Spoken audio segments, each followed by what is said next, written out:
So welcome everyone.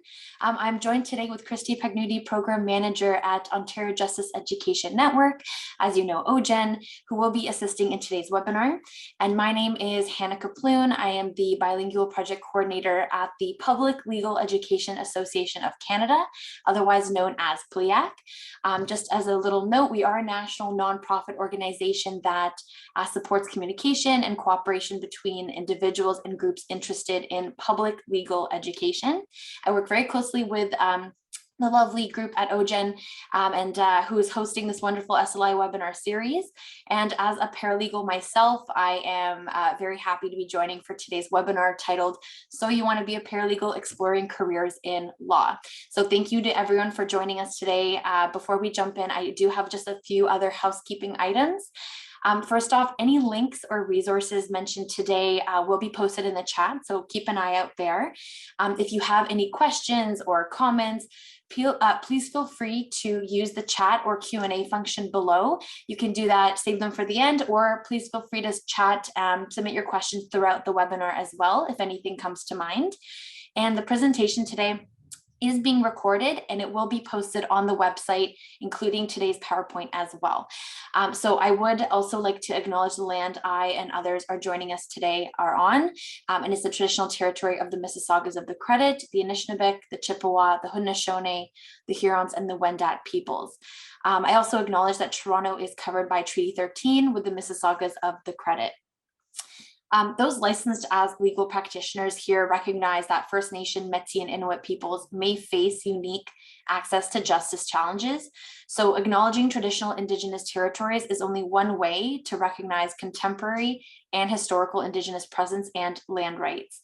So as we think about the administration of justice, we are compelled to consider the real impact of institutional injustice on individuals, families, and whole communities. So we encourage everyone to continue learning about how you can support and uplift Indigenous voices. And further to today's webinar, I am thrilled to be joined by our guest speaker, Linda Pasternak. She's an educator and a lawyer. She began her career teaching elementary school, but then changed direction and attended Osgoode Hall Law School. When Linda was called to the bar, she had 3 children under 18 months old, and soon after began teaching part-time at Seneca College, teaching law clerks, court administrators, and court agents. In 2007, Linda was seconded to the Law Society of Ontario to assist in setting up the regulatory and educational components for the new paralegal profession. Now Linda has returned to Seneca. She's taught primarily in the paralegal program, but also the law clerk and justice administration programs. And she has been coordinating the paralegal program for over a dozen years. And without further ado, Linda, please feel free to begin whenever you're ready.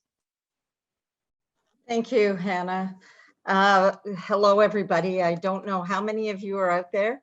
I don't know how many of you are sitting in the outside with a cocktail.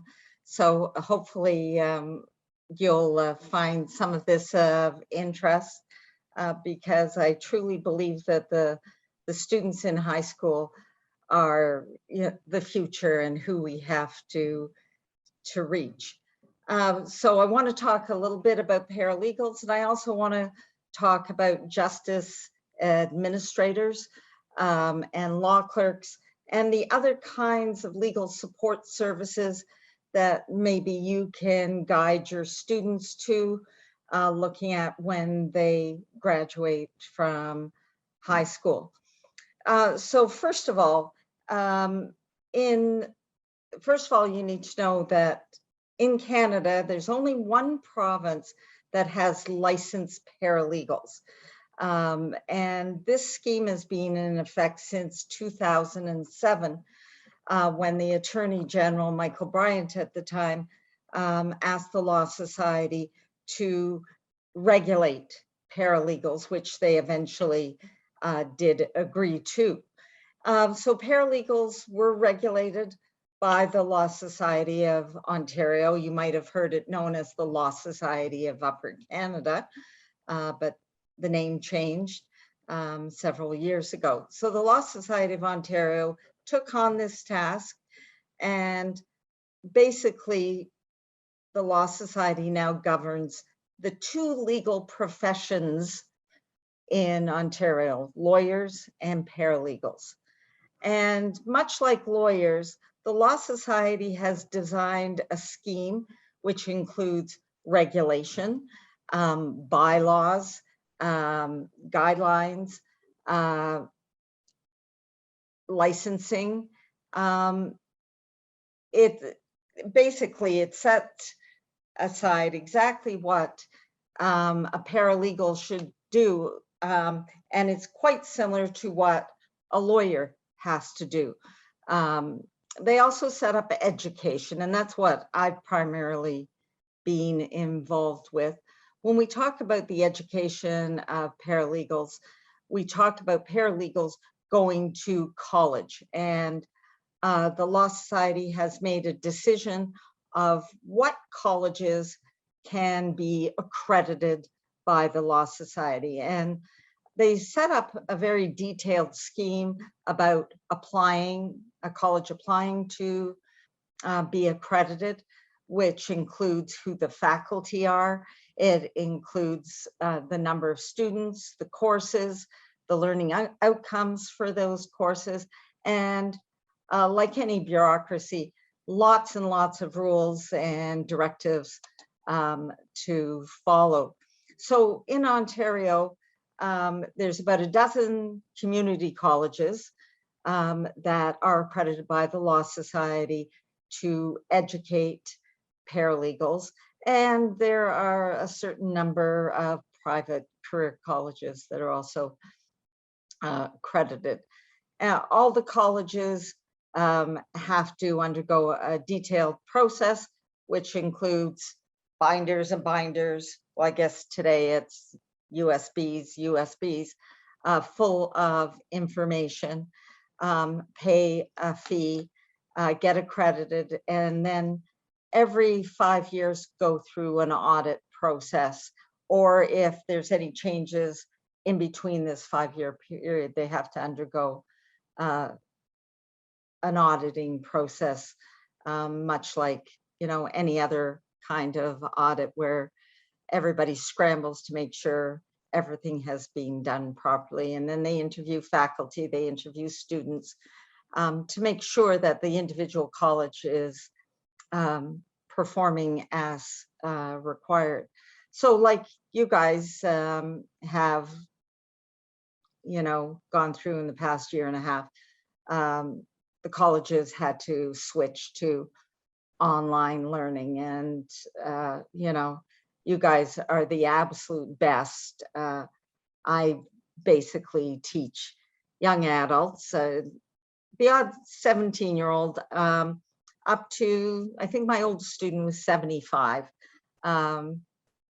So generally things have been very interesting. I've been subject to rude things being, put on Zoom, panicking in the middle of a session, rude things in chats, and God knows what goes on in the background when they're all on WhatsApp, etc., cursing me out for having given them a poor mark on a test or exam. I think dealing with teenagers, as you guys do, is much more challenging than what I've had to do. So we get a lot of students who want to be a paralegal, and they come to Seneca or one of the other community colleges, but they don't really know what paralegals are. They've watched Suits on TV.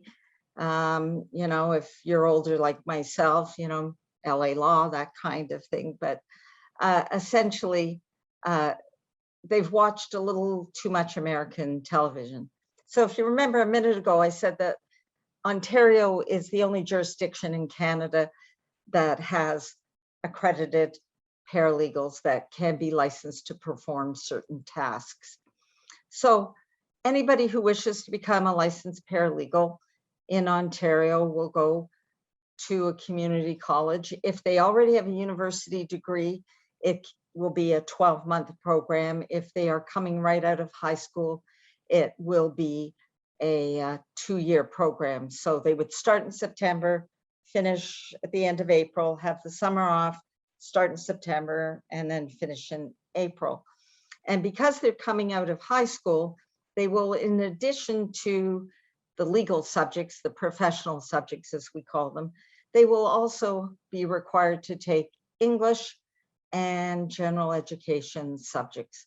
And what we find is that in the 2-year program, there will be a mix of students straight out of high school, students who are newcomers to Canada, individuals who have gone through a change in career or, a life change, people who may have been injured at a job and they're looking to be retrained. So a class of, quote, students out of high school may have half the students out of high school, and then it will be a large variation of other students. What we find, though, is that the students who come into the program, because they've watched so much American television, they haven't done what I like to call the due diligence, and lawyers tend to use that term a lot. They haven't done their research before deciding what kind of program will suit them and give them the best opportunities for their particular skills and abilities. And this harkens back to some of the rules that the Law Society has set up. So the Law Society has set up what's called the scope of practice in one of their bylaws, which basically states what paralegals can and cannot do. So as the regulator of the 2 legal professions, they have a lot of control. So we look at the scope of practice, and basically what the Law Society says is that paralegals can become advocates. And this is where there's some real challenges, because advocacy is written advocacy, as we all know as teachers, how important that is. And it's also oral advocacy in terms of representing a client. So today, if somebody brings a claim at the landlord-tenant board, it's all on Zoom. If it's a case at small claims court, it might be on Zoom, and then next month, it may be back in the courtroom. So we're training students to become advocates, oral and written. I think a lot of students don't quite understand the whole oral language part, that we are expecting students to get up, to speak, to present, and part of the curriculum, there are many things like that. But there are an increasing number of students who come into the program, and because of various situations, speaking out loud, speaking to a group is not something that they want to do. And it makes the program very difficult for them. But we have other programs at Seneca and throughout the community college system that may be more appropriate for students in that particular situation. So the Law Society, when it talks about the scope of practice, paralegals are allowed to do certain things.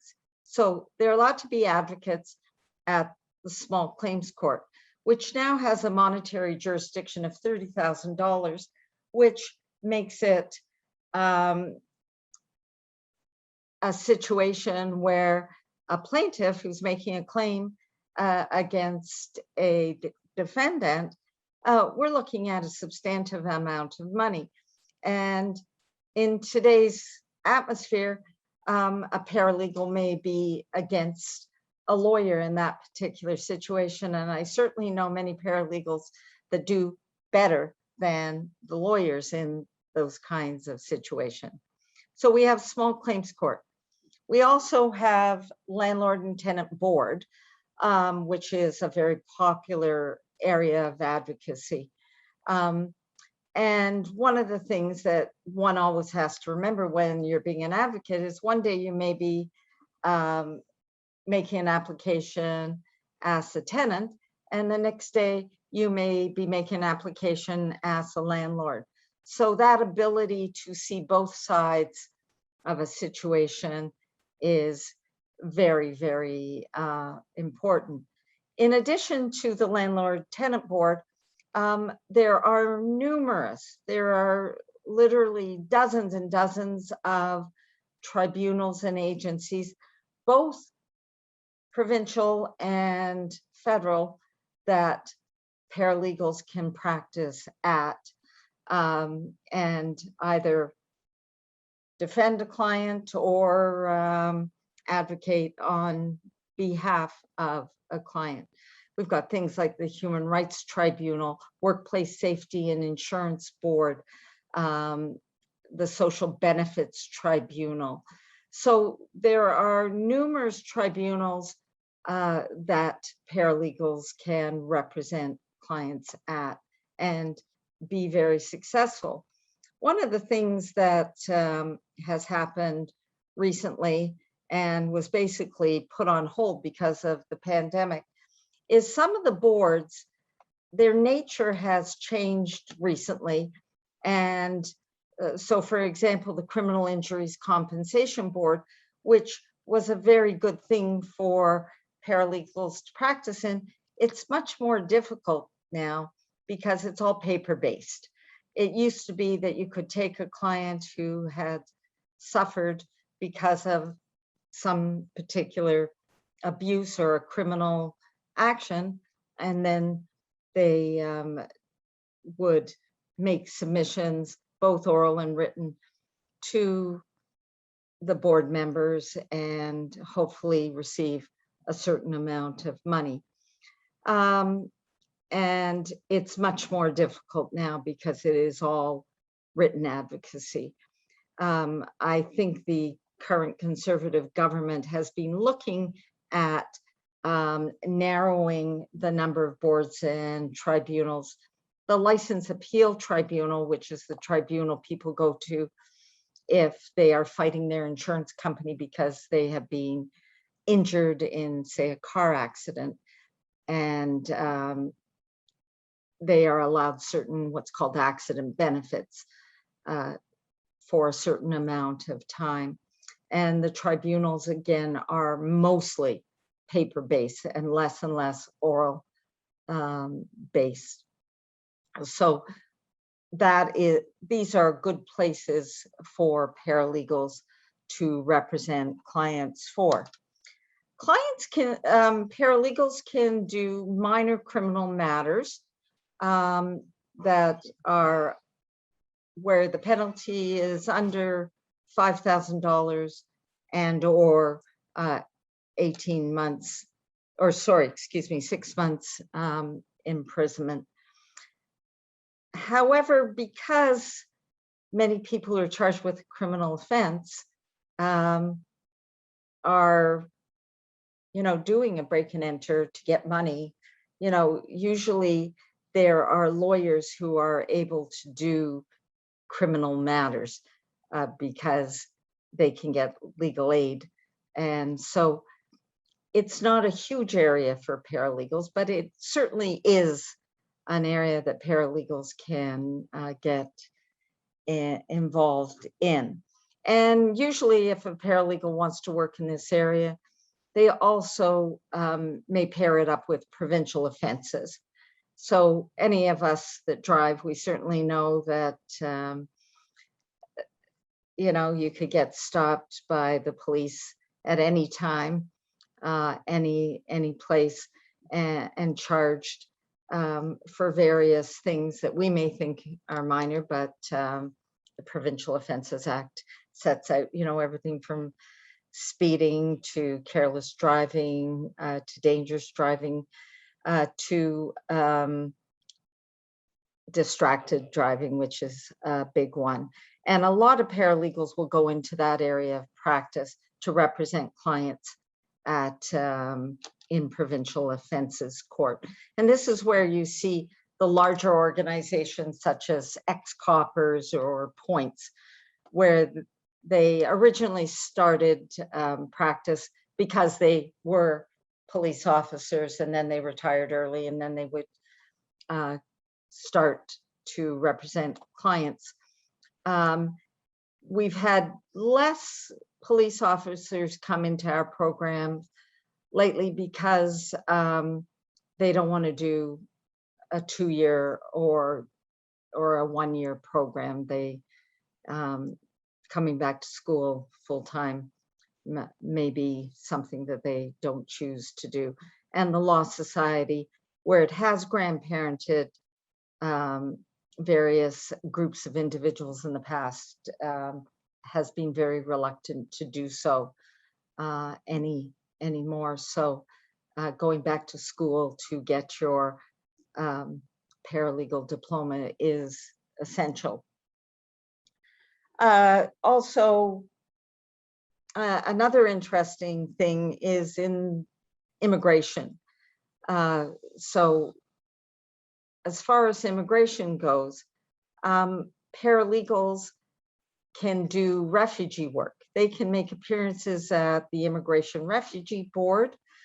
So if somebody is being deported back to their country of origin, a paralegal can represent a client there. However, and this has always seemed very ironic to me, they can't represent a client, say if a client wants to apply to have his family come to Canada to sponsor. They can't do that paperwork unless they're doing it under the supervision of a member of the Immigration Council of Canada, the ICCRC, or a lawyer.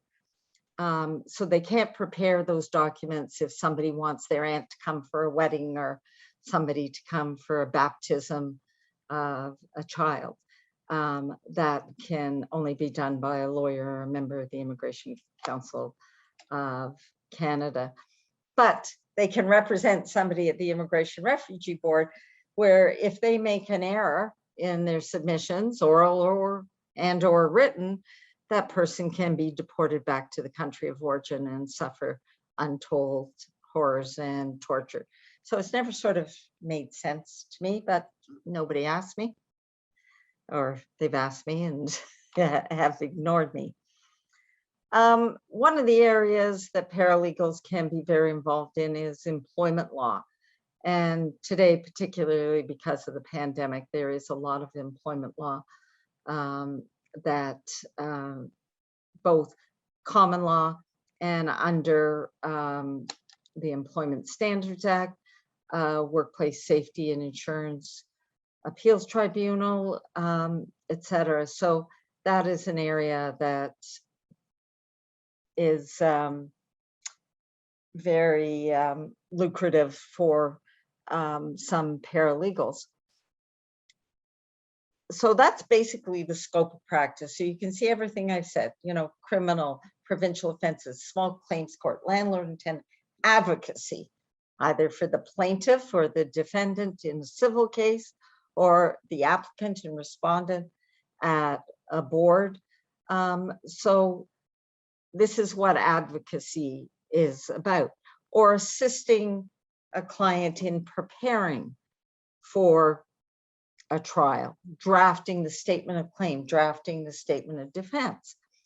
So in landlord-tenant, if you're a paralegal that does landlord-tenant, you cannot help a client with a lease. But if there is an issue with the landlord later on, you can certainly assist the client in those kinds of situations. So Estelle has a question. Can paralegals work on wills and family? No. A definitive no. So wills and estates, corporate, family, real estate are not within the scope of practice. And I'll get to, if you're patient, I'll get to that. Now, family law is interesting because in 2016, Madam Justice Buncalo at the request of the Attorney General at the time, wrote a report saying that because there was so much underrepresentation of family law clients, that they should open family law up to paralegals. The Law Society has been working on that for quite a long time.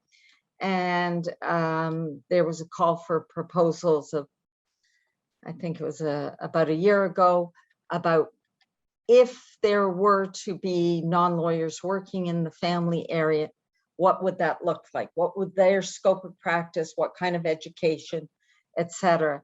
So right now the Law Society is continuing to work on that, but as of today, paralegals cannot do family law. And if it ends up being a separate license, then we would have to determine exactly what would happen in terms of family. Somebody else asked about British Columbia. So if you remember to what I said, that Ontario was the only jurisdiction in Canada that had licensed paralegals. So somebody who's being trained as a paralegal in Ontario, they can go and work out west, they can work out east. The law they will have learned in Ontario Community College will primarily be Ontario law. Certain areas like criminal, of course, is federal in jurisdiction. So they can go to British Columbia and they can get a job with a law firm, but they would not be able to practice independently. And so British Columbia has been working on having paralegals licensed in that province, but as of today, they've sort of stumbled along and they've had a little program, nothing happened to it. So I know that there is a call out for legal service providers who may be cheaper than lawyers, and most of the jurisdictions are really concerned about access to justice. So it's quite interesting that Ontario paralegals were allowed to become licensed in 2007. People were grandparented in who'd already been practicing as court agents. And then since 2008, there's been the requirement to have a paralegal diploma from an accredited college in Ontario. So somebody can work in another jurisdiction. It's not as a licensed paralegal because there's no such animal in there. And the word paralegal is used differently in different jurisdictions. In the United States, they will call law clerks paralegals. In Quebec, they call law clerks paralegals. And there are some corporate firms, you know, the big downtown firms.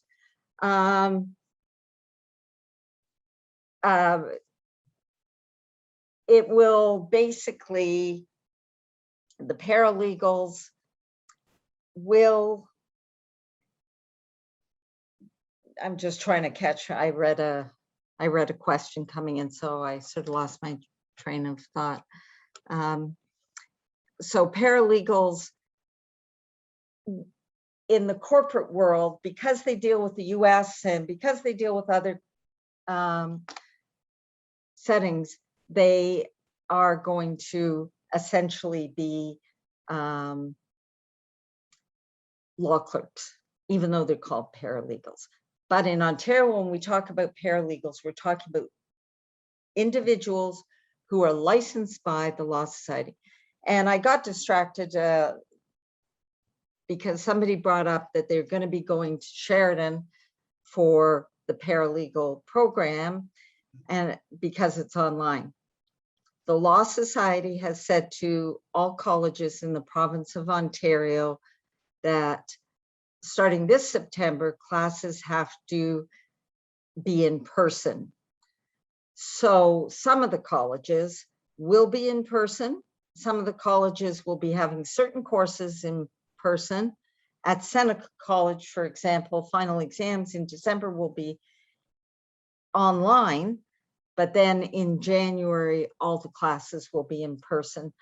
So whoever wants to go to Sheridan, it's a good school, but remember, it's not necessarily going to be online, or part of it may be online, and then the rest will be in person. The Law Society is very adamant that the paralegal program needs to be in person for students to get the most out of the program. I've meant, and I hope everybody's understanding. Please ask questions. I'm sort of looking at myself going, please ask questions.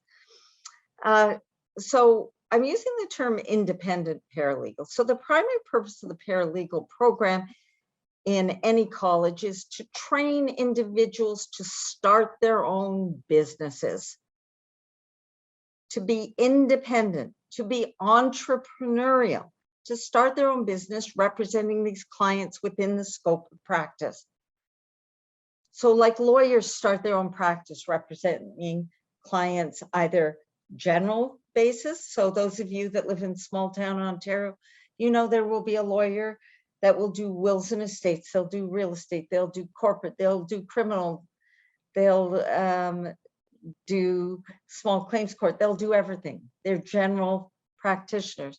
Or they will only deal with one particular area, whether it's personal injury, whether it is real estate, etc. So paralegals, where the main goal for paralegals is that they start their own firms representing clients. And I have found in reality, because I've been doing this a hell of a long time, that most of our graduates, particularly the graduates who come to us from high school and graduate after 2 years as 20-year-olds, 21-year-olds, they're not really ready to start their own businesses. Starting your own business, starting your own business is a challenging thing. It is hard. You need some money, you know, to start a business. You've got to have a certain amount of knowledge and have a talent. I'm not working in my own law firm. I like getting a paycheck every couple of weeks. So paralegals will often choose to work for a law firm, work for a government agency, work for a firm in that particular situation. So I'd like to take a moment to start to talk about the other programs that both Seneca has and many of the other colleges. So Linda, I was Hannah? just going to say, if you wanted to answer just before you moved on, just because we had Yeah. one question in the Q&A, if you wanted to just touch on that briefly, it was just, what kind of program or job would you suggest for students who like law but don't like public speaking? Is there a good option? I'm going to get that. Okay, Absolutely. great. Okay, fantastic. Absolutely. So most of the colleges have other programs, and the most popular one and the one with the highest rate of employment is the law clerk program. So the law clerk program is a 2-year program for students out of high school, or there are accelerated versions for people who have university degrees. And these are the programs that teach things like corporate law, real estate, wills and estates, family law, litigation, all those kinds of things, with the view that once the student graduates, they can work under the supervision of a lawyer, assisting the lawyer, and depending on the law firm, they may be interviewing clients, They will be drafting documents. They will be assisting the lawyer with numerous tasks, dealing with clients. They essentially become the lawyer's right-hand person within a particular firm. And to tell you the truth, I think that some of the law clerks are a lot smarter than the lawyers. And there's no public speaking as part of the law clerk program. Everybody somehow thinks that paralegals make more than lawyers, and that is more than law clerks, sorry. And that's absolutely not true. Good law clerks, and especially when you think of the big downtown Toronto law firms like Denton's or Goodman's or BLG, their law clerks do very, very well. And they can easily be making over $100,000 a year. And I know all the teachers are saying, hey, sign me up. I think I should. I should go into that particular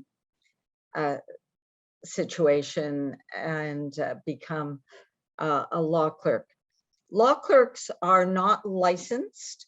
There is a voluntary group that law clerks can become part of called the Institute of Law Clerks of Ontario, ILCO, where they can take further courses and they can then, you know, have more credentials behind their name. But if the economy's bad, lawyers need law clerks. If the economy's good, lawyers need law clerks.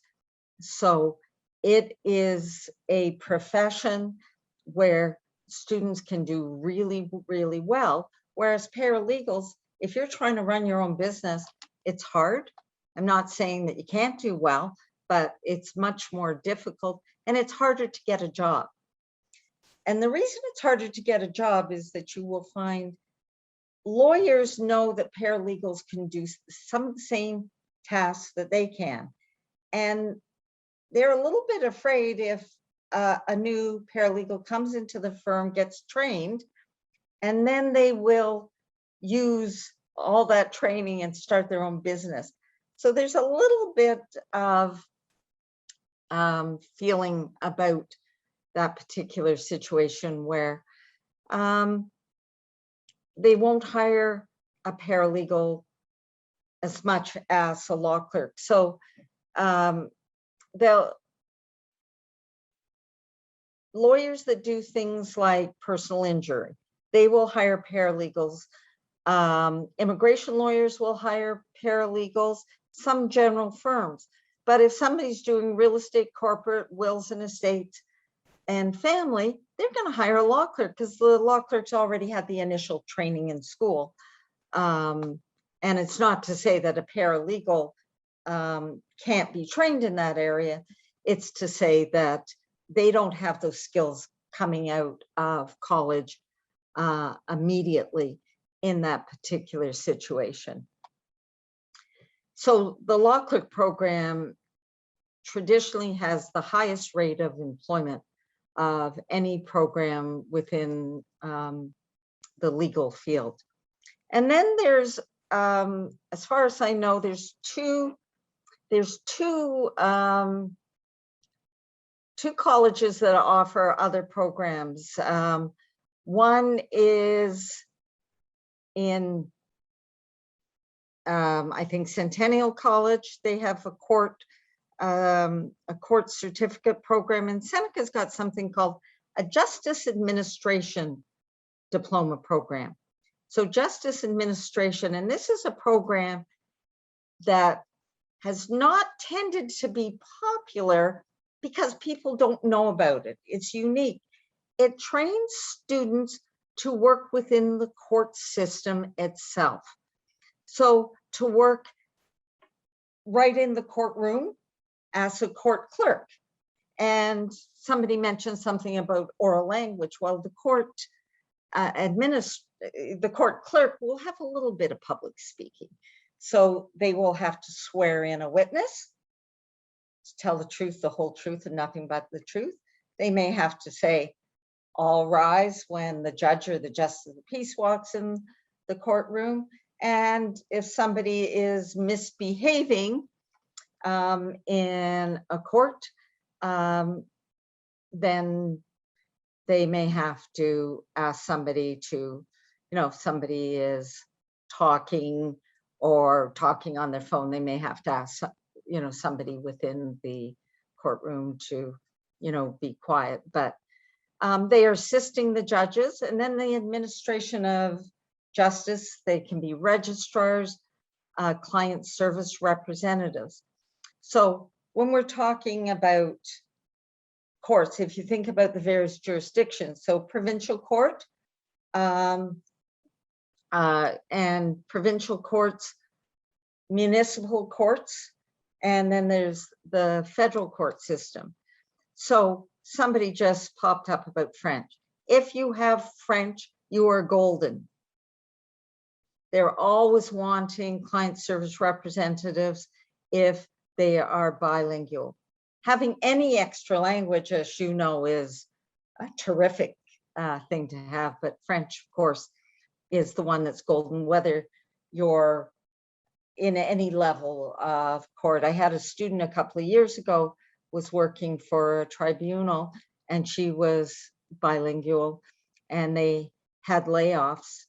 And even though she was the last in, she got to keep her job because she was bilingual. The Ontario government, the Ministry of the Attorney General, they're always looking for client services representatives. The federal court, unfortunately, we haven't got any students in the Supreme Court of Canada, but the Court of Appeal for Ontario, many of our graduates have gone to work there. And we have at Seneca, we have some real connections with the courts, and they will come to us directly for candidates for jobs. And all of our programs, the paralegal, the law clerk, and the justice administration, we have field placements. So paralegal students will go to a paralegal firm or certain kinds of law firms. Law clerks will go to other, depending on their grades, depending on their interests, depending on where they live, to, one of the big downtown law firms or to a smaller boutique law firm. And the students in justice administration, they will go to a court to do their placements. The one thing I might note about justice administration is that students to be placed for placement, students have to be either permanent residents or Canadian citizens for placement purpose in the justice administration program. So if you have students who are here on some sort of temporary status or refugee status, that might be an issue as far as justice administration program. And so these, I can tell you that all the graduates from June's justice administration, they all have jobs in the courts. The only issue is when the government hires students or graduates, they'll hire them on a part-time basis, maybe, evenings, afternoons, so many days a week. And but once you're in the system, then you can keep on applying for extensions of your contracts. And eventually, after a year or two, there's usually full-time positions. The one thing for justice administration, before they will interview you for a job in the Ontario court as an applicant, is they will give the applicants a grammar test and a typing test. Because if you've ever noticed in court, you've got a type test. And today, there's very few court reporters, the old kind. You may have seen, in American television, they're using that little machine. Most of the transcription now is on is digital. So the court clerks or the court service representatives run the, the recorder. And what happens, I mean, keyboarding is so important with everything. Most of the judges, they keyboard their own decision then. But when you think of making recommendations to your students about what program is right for them, don't just think of the paralegal program. First of all, the paralegal program is harder. It's more intense because at the end of the day, if somebody's representing somebody at the landlord-tenant board and they make an error, somebody's going to lose their home. If they represent somebody in small claims court and they make a mistake, somebody will lose a lot of money. If they represent somebody in criminal court, somebody can go to jail. So it's a program that is much more intense and has a much higher level of learning outcomes other than the other kinds of programs that are at Seneca or the other community colleges. And I'm not just trying to use Seneca, that's what I'm most familiar with. We have a fourth program called Legal Office Administration. And this is a program for people who want to be legal assistants. So they can do a program in 12 months and get a diploma. So there's English and general education included. It's less theory and more practical. So it's a lot of keyboarding, some basic computer programs. Like, for example, they would take a whole course on PowerPoint, that kind of thing, a whole course on Excel. So everything is more mechanical and less theory, whereas in the law clerk program and the paralegal program, while there are the computer courses, for the computer courses, there are, it's a necessity for everybody, but it's not as big a deal for the paralegals, for example. If you don't keyboard well, you're just going to slow yourself down.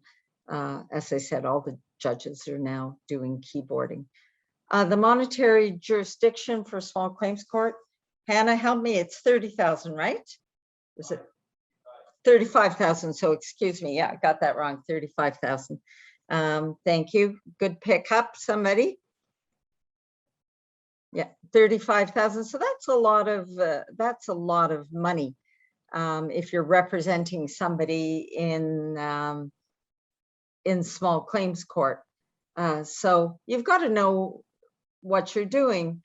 And one thing that both litigants and paralegals are always interested to find out, if you take on a case, a plaintiff is suing a neighbor because of a fence situation, and you lose, you have to pay not only for your own paralegal or lawyer, you have to pay a portion of the other side's legal fees. So that is built into the system to say, hey, watch out. Maybe you don't want to sue. One of the things in all of our programs we teach alternative dispute resolution, negotiation, and mediation.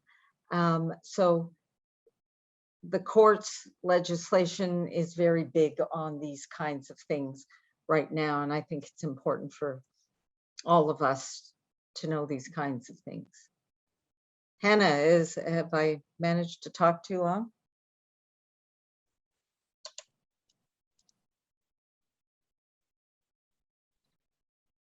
Anna, we're having difficulty hearing you. I think there's something with the microphone.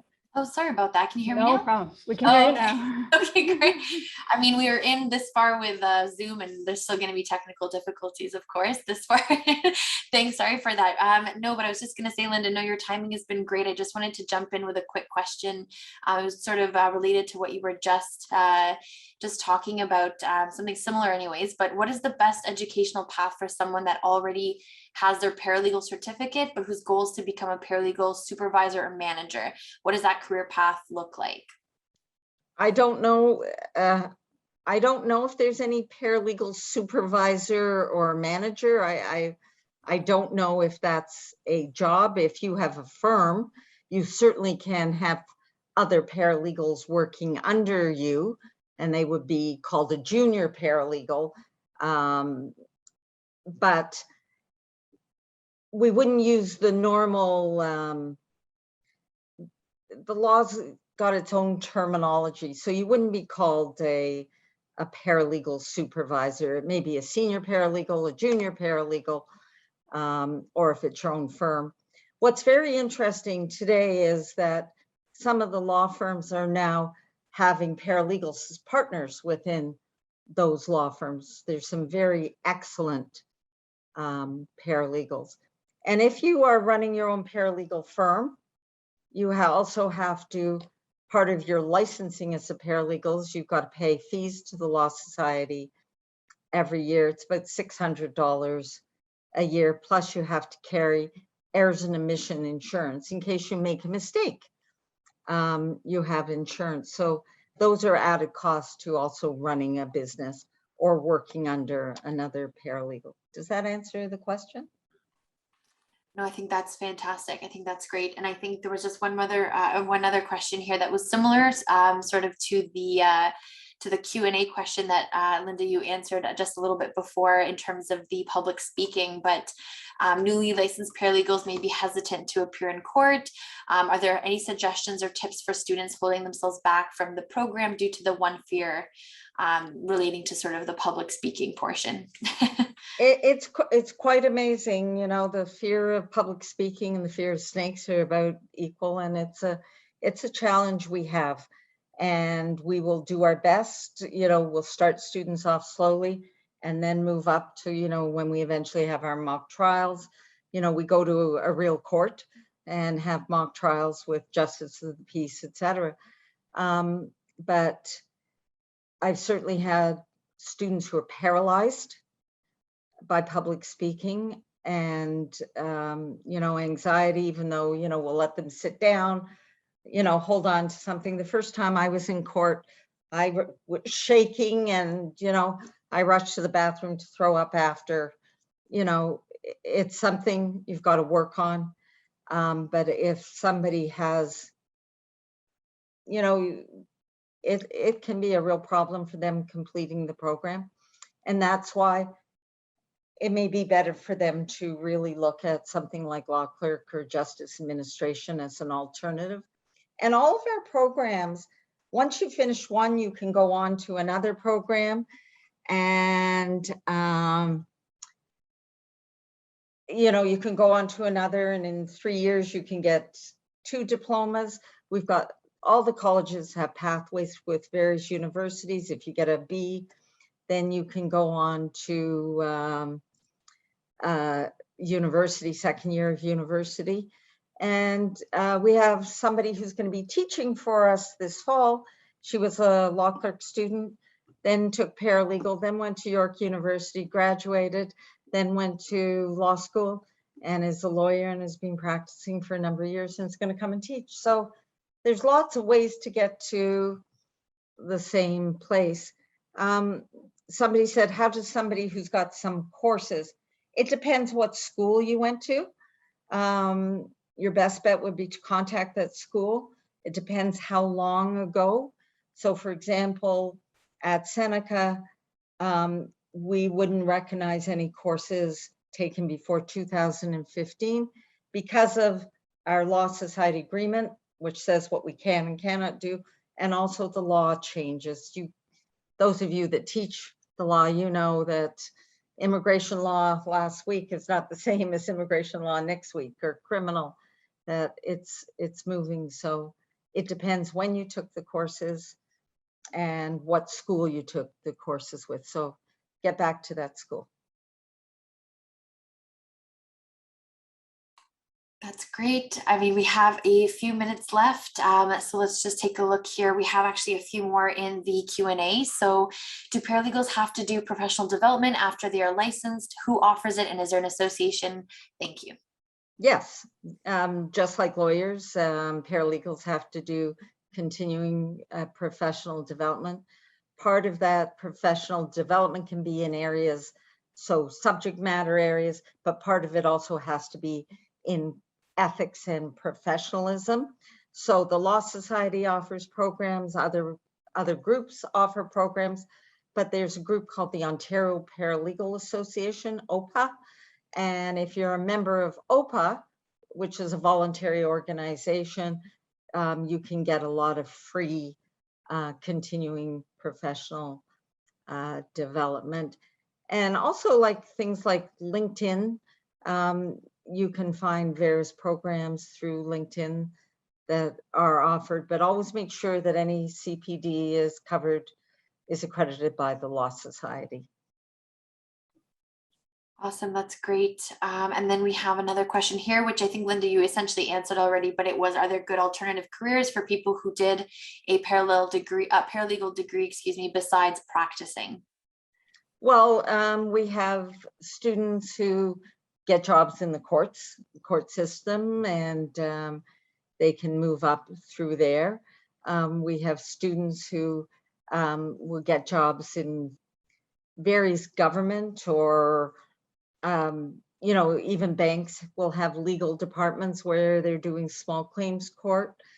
Law firms may hire people, paralegal grads, to be either law clerks or to be paralegals, depending on the type of work. So if you're a paralegal working in a criminal firm, you may be sent off to do set dates or adjournments and that kind of thing.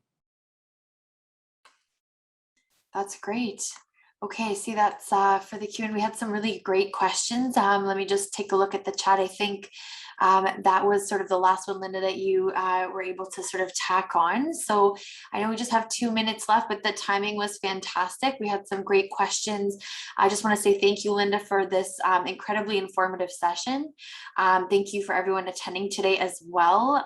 Thank you, Christy, for pulling up this slide here. We hope to see everyone at OJEN's future webinars coming up. We have a great lineup. Oh, So fabulous. yeah, so definitely sign up, register.